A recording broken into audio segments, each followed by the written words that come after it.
ಮುಖ್ಯಮಂತ್ರಿ ಡಿ.ಕೆ. ಶಿವಕುಮಾರ್ ಈ ಕೂಡಲೇ ರಾಜೀನಾಮೆ ನೀಡಬೇಕು. ಹೆಣ್ಣು ಮಕ್ಕಳನ್ನು ಅಶ್ಲೀಲವಾಗಿ ತೋರಿಸುತ್ತಿರುವ 420 ರಾಜ್ಯದ ಉಪಮುಖ್ಯಮಂತ್ರಿ ಡಿ.ಕೆ. ಶಿವಕುಮಾರ್ಗೆ ರಾಜೀನಾಮೆ ನೀಡಬೇಕು. ಬೇಕೇ ಬೇಕು, ಬೇಕೇ ಬೇಕು. ಏನಿದು ರಾಜ್ಯ, ಏನಿದು ರಾಜ್ಯ, ಏನಿದು ರಾಜ್ಯ, ಏನಿದು ರಾಜ್ಯ. ಸರ್ಕಾರ ಅಂತೆ ಸರ್ಕಾರ 60% ಸರ್ಕಾರಕ್ಕೆ ಹೇಳಿದಿಕ್ಕಾರ, 60% ಸರ್ಕಾರಕ್ಕೆ ಹೇಳಿದಿಕ್ಕಾರ. ಜನ ವಿರೋಧಿ, ಮಹಿಳಾ ವಿರೋಧಿ ರಾಜ್ಯ ಸರ್ಕಾರಕ್ಕೆ ಹೇಳಿದಿಕ್ಕಾರ, ಮಹಿಳಾ ವಿರೋಧಿ ರಾಜ್ಯ ಸರ್ಕಾರಕ್ಕೆ ಹೇಳಿದಿಕ್ಕಾರ. ಮನೆಯಲ್ಲಿರುವ ಹೆಣ್ಣು ಮಕ್ಕಳು ಡಿ.ಕೆ. ಶಿವಕುಮಾರ್ಗೆ ಹೇಳಿದಿಕ್ಕಾರ.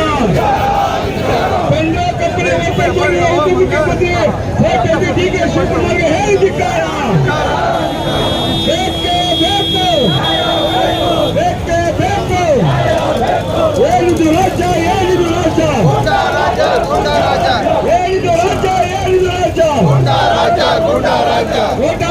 ಹೋರಾಟ ಮಾಡೋ ಕಾರ್ಯಕರ್ತರ ಮೇಲೆ ಹಲ್ಲೆ ಮಾಡ್ತಿರೋ ಪೊಲೀಸರಿಗೆ ಹೇಳಿದಿಕ್ಕಾರ.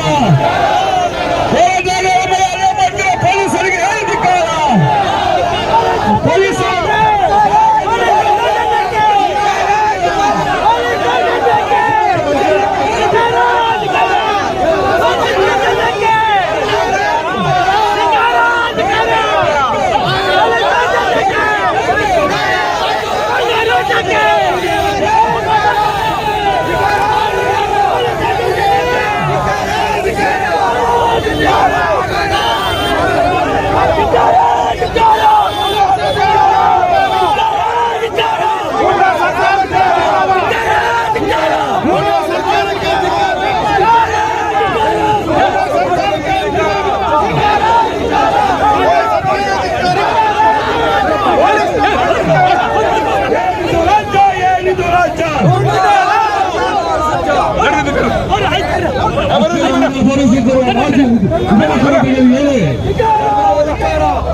ವಿಡಿಯೋ ತೋರಿಸುತ್ತಿರುವ ಸರ್ಕಾರಕ್ಕೆ, ಬ್ಲೂ ಫಿಲಂ ತೋರಿಸ್ತಾರೆ ಸರ್ಕಾರಕ್ಕೆ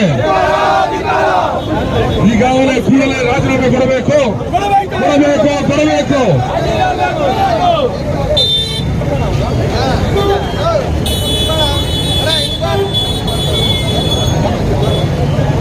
ಸರ್ಕಾರ ಅಂತೆ ಸರ್ಕಾರ,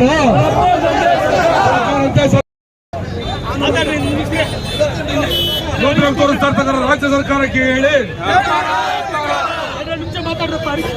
ಸಂತ್ರಸ್ತ ಮಹಿಳೆಯರನ್ನು ಅಶ್ಲೀಲವಾಗಿ ತೋರಿಸಿರುವ ಸರ್ಕಾರಕ್ಕೆ ಪತ್ರಿಕಾಗೋಷ್ಠಿಯನ್ನು ನಡೆಸಿ ಇವತ್ತು ಈ ಪೆಂಡ್ರೈವ್ ಹಗರಣದಲ್ಲಿ ಹಂತ ಹಂತವಾಗಿ ಇವತ್ತು ದಿವಸ ಈ ಒಂದು ದೇವೇಗೌಡರ ಕುಟುಂಬನ ಮತ್ತು ನರೇಂದ್ರ ಮೋದಿ ಅವರಿಗೆ ಬಸಿ ಬಳಿಯುವಂತ ಕೆಲಸನ ಯಾವ ರೀತಿ ಈ ಒಂದು ಹೈಕಮಾಂಡ್ನಿಂದ ಆದೇಶ ಬಂದಿದೆ, ಹಂತ ಹಂತವಾಗಿ ಈ ಒಂದು ಏನು ಅನ್ಯಾಯನ, ಈ ಸರ್ಕಾರದ ದುರಾಡಳಿತನ, ದೌರ್ಜನ್ಯನ ಇವತ್ತು ದಿವಸ ಖಂಡಿಸಬೇಕು ಅಂತ ಏನು ಆದೇಶ ಬಂದ ಹಿನ್ನೆಲೆ ಇದು ಈ ಪ್ರತಿಭಟನೆ ಮಾಡಿ ಇವತ್ತು ದಿವಸ SIT ಸರ್ಕಾರದ ಕಾಂಗ್ರೆಸ್ ಕೈಗೊಂಬೆಯಾಗಿ ಕೆಲಸ ಮಾಡ್ತಿದೆ. ಆ SIT ರದ್ದುಪಡಿಸಬೇಕು. ಇದು ಇವತ್ತು ದಿವಸ ಸುಮಾರು 1 ಲಕ್ಷ ಪೆಂಡ್ರೈವ್ಗಳನ್ನು ತಯಾರು ಮಾಡಿದಂಥ ಕಂಪನಿ, ಆ ಕಂಪನಿಯ ಮಾಲೀಕರ ವಿರುದ್ಧ ಬಂಧಿಸಬೇಕು.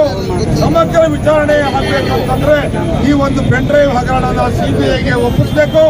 ಅದಲ್ಲದೆ ಇವತ್ತು ಸಂತ್ರಸ್ತ ಮಹಿಳೆಯರು ನಮ್ಮ ರಾಜ್ಯದ ಒಂದು ಅಕ್ಕ ತಂಗಿಯನ್ನು ಇವತ್ತು ದಿವಸ ಬೀದಿಗೆ ತರುವಂತ ಕೆಲಸನ ಈ ಕಾಂಗ್ರೆಸ್ ಸರ್ಕಾರ ಮಾಡ್ತಿದೆ. ಆ ಕಾಂಗ್ರೆಸ್ ಸರ್ಕಾರದ ಧೋರಣೆಗೆ ನಮ್ಮೆಲ್ಲರ ಧಿಕ್ಕಾರ ಈ ಮುಖಾಂತರ ನಾವು ವ್ಯಕ್ತಪಡಿಸ್ತಾ ಇದ್ದೀವಿ. ನಿನ್ನೆ ದಿವಸ ಅವ್ರು ಹೇಳಿದ್ರು, ದೇವರಾಜೇಗೌಡರು ನನ್ನ ಮೇಲೆ ಮಾನವ ಕಷ್ಟ ಮೊಕದ್ದಮೆ ಏನ್ ಮಾಡ್ತೀರಿ ಅಂತ ಅವ್ರು ಹೇಳಿದ್ದಾರೆ. ನಾನೇ ಅಡ್ರೆಸ್ ಕೊಡ್ತೀನಿ ಇವಾಗಲೇ ನನ್ನಲ್ಲಿ ಮನೆ ಮಾಡ್ತಾರೆ ಹಾಕಿ ನಾನು ಹೇಳೋದು ಇಷ್ಟೇ, ಒಂದು ಪ್ರಜಾಪ್ರಭುತ್ವದ ವ್ಯವಸ್ಥೆಯಲ್ಲಿ ಜನರಿಗೋಸ್ಕರ ಆಯ್ಕೆಯಾದಂತ ಈ ಸರ್ಕಾರ ಈ ರೀತಿ ಒಂದು ಜನವಿರೋಧಿ ನೀತಿಗಳನ್ನ ಅನುಸರಿಸಿ ಸರ್ಕಾರದ ಹಣನ ಪೋಲ್ ಮಾಡಿ ಲೂಟಿ ಹೊಡೆದು ಇವತ್ತಿನ ದಿವಸ ಇಂಥ ಒಂದು ಕೆಟ್ಟ ಪರಂಪರೆಗೆ ಇವತ್ತಿನ ದಿವಸ ಏನು ಅವರಿಗೆ ಇವತ್ತು ಕೈ ಹಾಕಿದ್ದಾರೆ. ಇದು ಇಡೀ ನಮ್ಮ ಅಂತಾರಾಷ್ಟ್ರೀಯ ಮಟ್ಟದಲ್ಲಿ, ರಾಷ್ಟ್ರೀಯ ಮಟ್ಟದಲ್ಲಿ ಸಂಸ್ಕಾರಕ್ಕೆ, ಸುಸಂಸ್ಕೃತಿಗೆ ಹೆಸರುವಾಸಿ ಆಗಿದ್ದಂತ ನಮ್ಮ ಕರ್ನಾಟಕ ರಾಜ್ಯವನ್ನ ಇವತ್ತು ಬೀದಿಗೆ ತರುವಂತ ಕೆಲಸ ಈ ಸನ್ಮಾನ್ಯ ಸಿದ್ದರಾಮಯ್ಯನವರು ಹಾಗೂ ಡಿ ಕೆ ಶಿವಕುಮಾರ್ ಅವರು ಮಾಡಿದ್ದಾರೆ. ಅವರೆಲ್ಲರಿಗೂ ನಮ್ಮ ಕರ್ನಾಟಕ ಜನತೆಯ ಪರವಾಗಿ ಈ ಒಂದು ವೇದಿಕೆ ಮುಖಾಂತರ ಧಿಕ್ಕಾರಗಳನ್ನ ನಾವು ಹೇಳ್ತಾ ಇದ್ದೇವೆ. ಇದು